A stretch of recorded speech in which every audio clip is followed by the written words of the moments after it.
What happened to Slenderman? Well, I don't know. Hey, what do you think?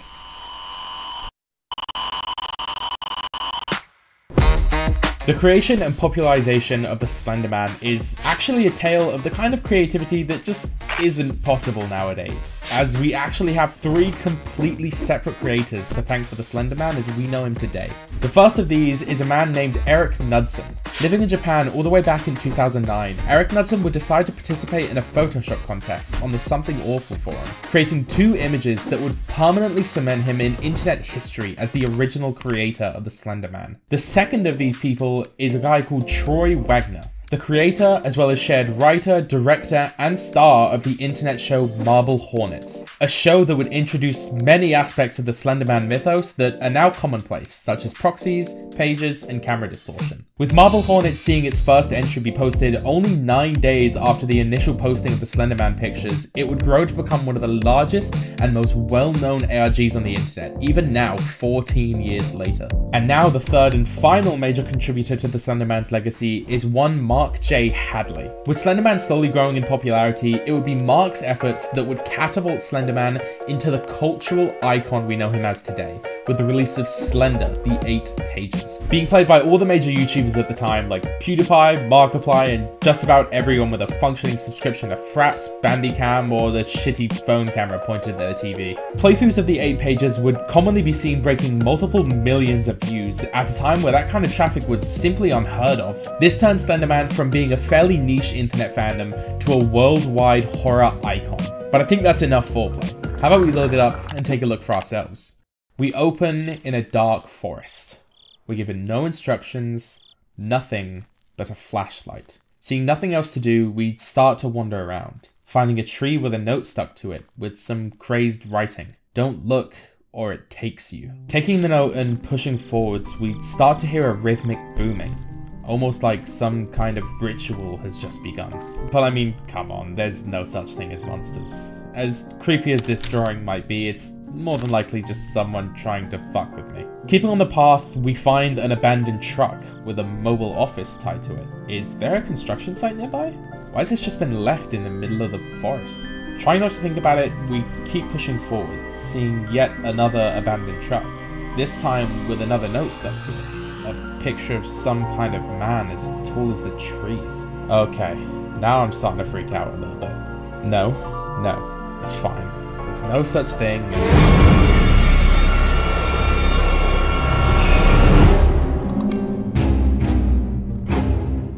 Finding a small building, we dart inside. Looking around, we find another page. Can't run. Motherfucker, watch me. Stepping outside, we see a bunch of silos. Searching around them, we find yet another page. Follows. Where the fuck are the rest of these pages?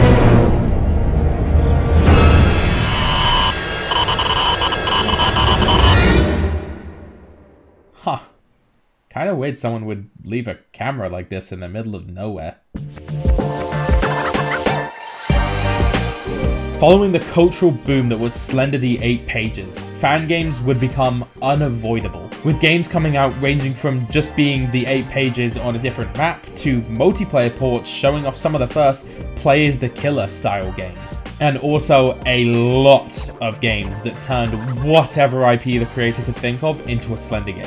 And trust me, no one was safe. SpongeBob? Slenderman. Scooby-Doo? Slenderman. Conan the Barbarian? Slenderman.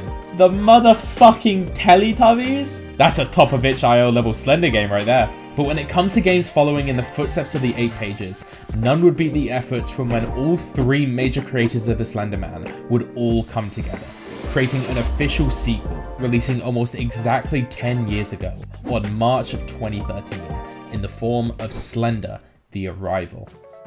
Opening to a forest, we get out of a car due to the road being blocked by a fallen tree and head out on a small walk, within which we find out that we must be in England as we go from the middle of the day to pitch black outside within a matter of seconds. Getting to the end of the pathway though, we come across a house. Walking up to it, we can see that the door's already wide open, and when we step inside, we see some strange writing scribbled on the walls. That's Strange. Looking around, we find obvious signs of some kind of struggle. TVs falling off their stands, cushions thrown about, and lamps fallen over. Something definitely happened here. On the table, we see a flashlight and a note. I can't thank you enough for coming out all this way to help me out.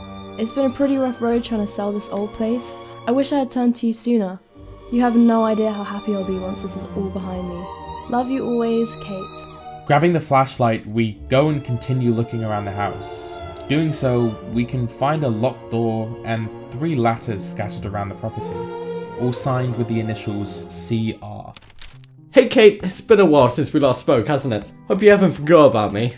I know writing is a little old-fashioned, but sometimes I just like to sit down and write something out, you know? So, I can't remember what I was doing at the time, but all of this stuff we used to do when we were kids just came rushing back to me all of a sudden the other day.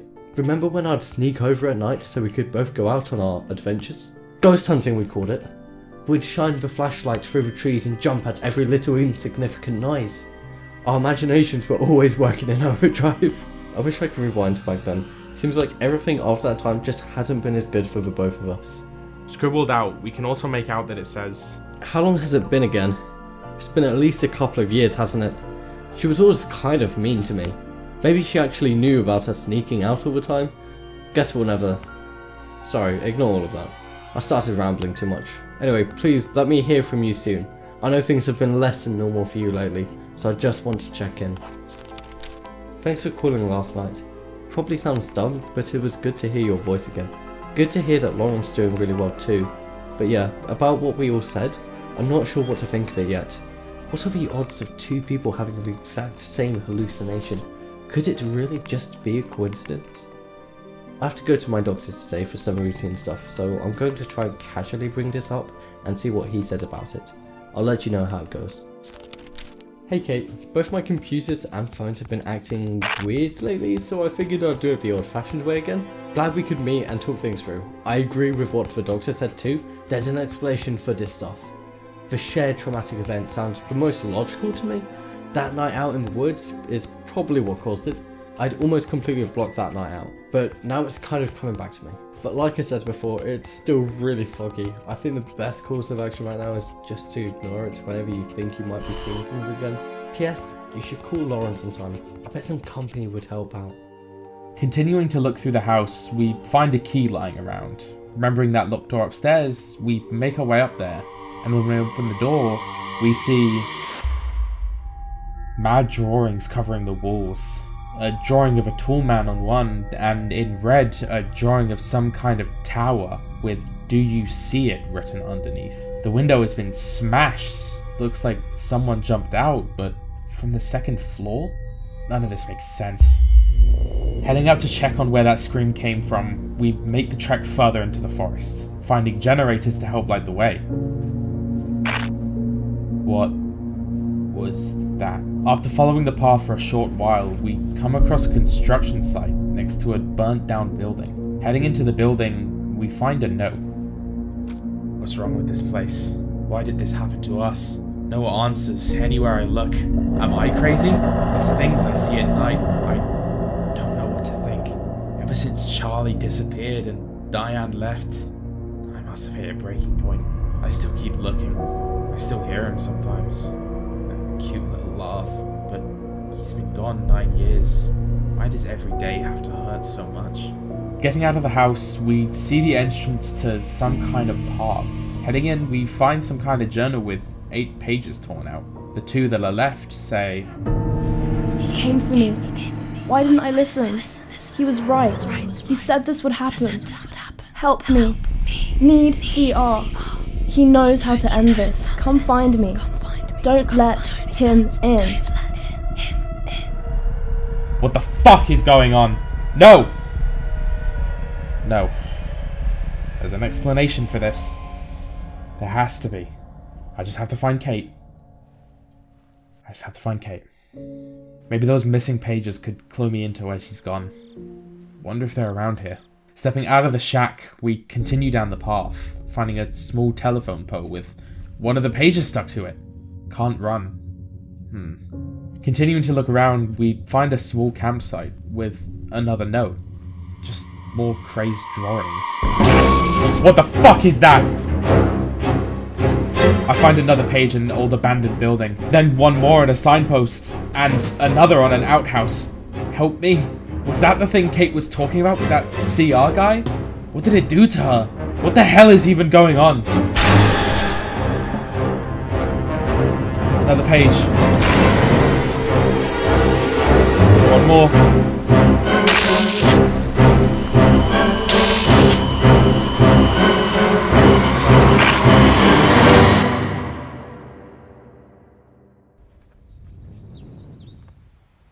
What just happened? After the success of the Slenderman character, Hollywood does what Hollywood does best, and made a move to get their slice of the pie, making 3 movies between 2015 and 2018. The first of these being a movie set with the version of the Slenderman story seen in Marble Hornets, but without any of the original cast or writers, leading to a movie that most fans see as a stain on the Marble Hornets name.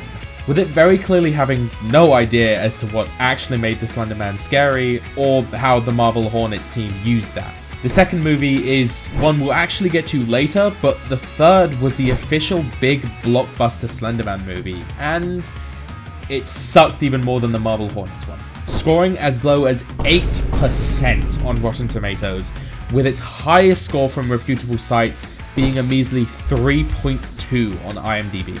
It quickly became the laughingstock of the internet. One of the biggest disappointments being that Slenderman is basically just used in place of just about any other kind of horror monster, with the aspects that made him unique being criminally underexplored. What's funny about this is the fact that this movie was actually written by the original creator of Slenderman, Eric Knudsen. Little to say, no matter how much of an internet icon the Slenderman has become, he has yet to see any proper representation within mainstream media. After having woken up, we're left with a few questions. Where are we? What happened? Why is it now daytime? But no matter how much you wander around, you won't find any answers. What we do find, on the other hand, are some more notes from CR. Yeah, it's not been working out for me either. It's one thing to ignore something you know is just a hallucination. It's something else entirely to ignore all the noises I hear outside my window at night, because I can't see whatever is making them. Anything like that happening around for you? It sometimes sounds like whispers. I mentioned it to my doctor again when I saw him today. He really wants you to come in sometime just to talk with him. I think it's a good idea. He also said that confronting this traumatic event in some way could be very beneficial too. Don't worry, I didn't tell him any specifics about what happened. I do think we should go back out to the park behind your mum's house sometime soon. I do think being out there and seeing nothing will help get rid of all these stupid problems we've both been having. I tried to find my way back to you when I tripped and fell down that slope, but my flashlight hit one of the rocks there and broke. It was pitch black. I heard sounds all around me. Screaming. It sounded like you. I tried to follow it back, but I was lost. I fell. Everything collapsed around me. I could feel it crushing me. Everything was moving so fast. I was drowning in water, I couldn't see. Every fear I've ever had came back to me at once. Monsters surrounded me. My stomach inverted. My eyes shriveled out of existence and my heart caved in. I don't know what happened after that. I woke up in some tall grass today and found my way back to the house. I looked through the window and saw you sitting on the couch, staring at your TV. I couldn't get your attention till I left. I can't write anymore. I can't think straight. I need to. The woods. Please come see me. I'm going to find you so you can see. It is so beautiful. While looking around, we also stumble across a large tunnel going through the mountain. Heading inside, we find a pamphlet talking about how to activate the emergency lift. We need to activate 6 generators around the mine. So with nowhere else to go, we head inside and turn on the first. Heading around a corner, we quickly find ourselves another 2 generators. After turning those on, we also manage to find our 4th. Well, this is easy so far. Oh wow, here's our 5th. This is going to be a piece of... What's that noise?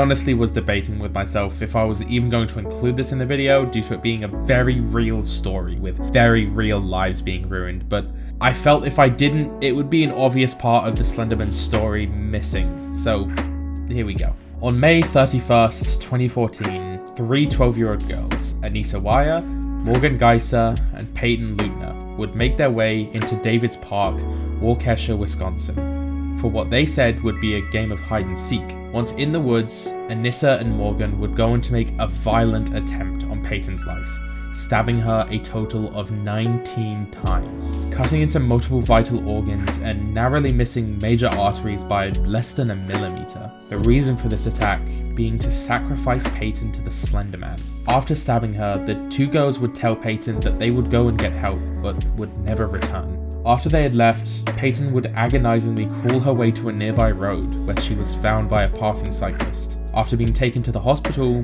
thankfully Peyton would end up recovering, returning to school only a few months after the attack took place.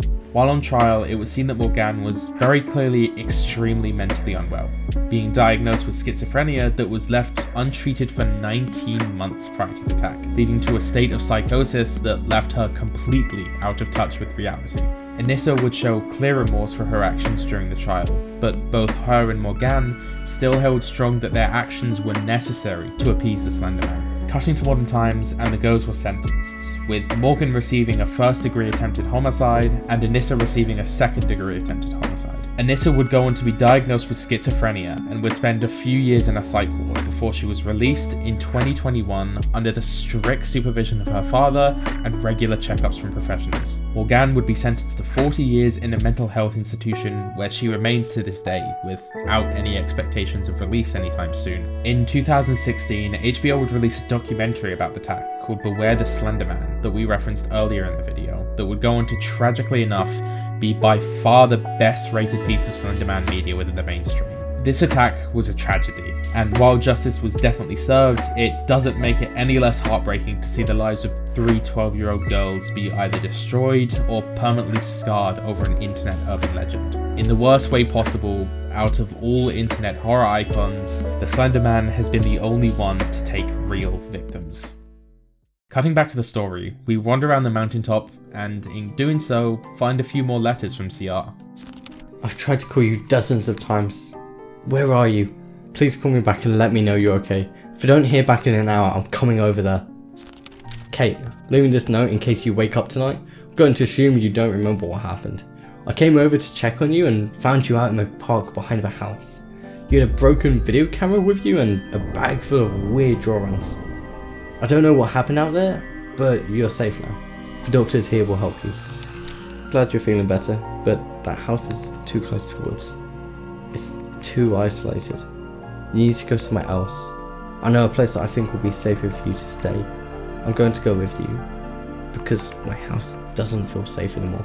I nailed all the windows shut, but I still feel too open. I haven't slept in a few weeks either.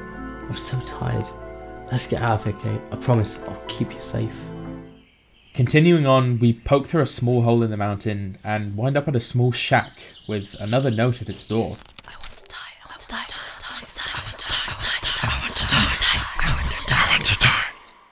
What the hell happened, Kate? Heading inside, we find an old TV with a videotape next to it.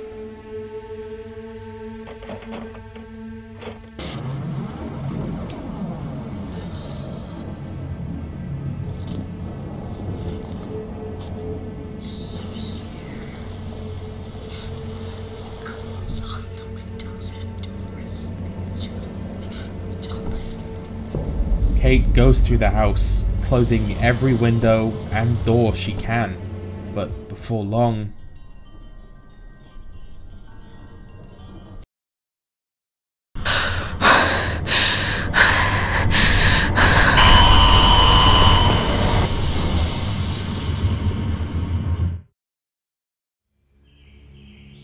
Exiting the shack, we continue our way up the mountain towards that radio tower we saw written about back at the house. Maybe we can find some answers there. On our trek through the mountains, we also find a couple more notes.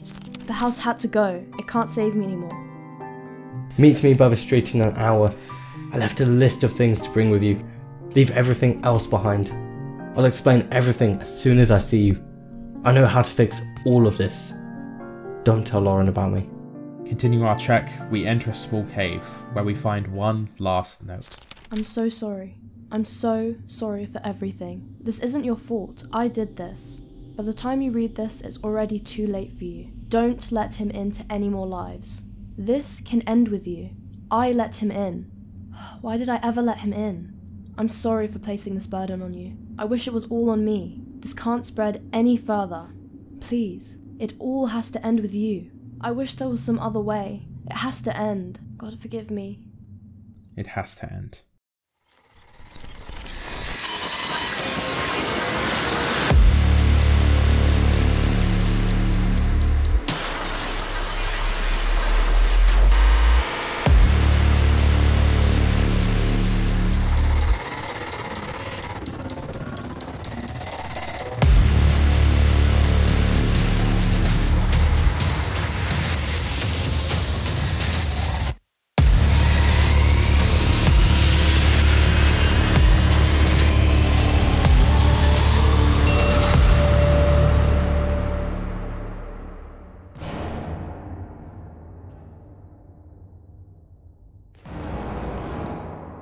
With the door forward locked, we grab the key nearby and start heading down the long hallway.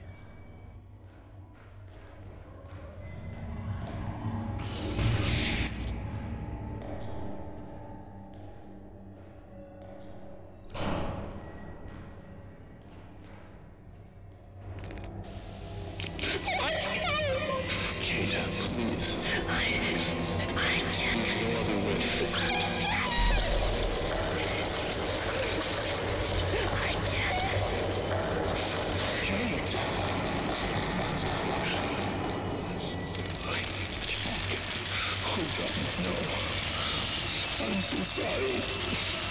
Forgive me. I'm so sorry.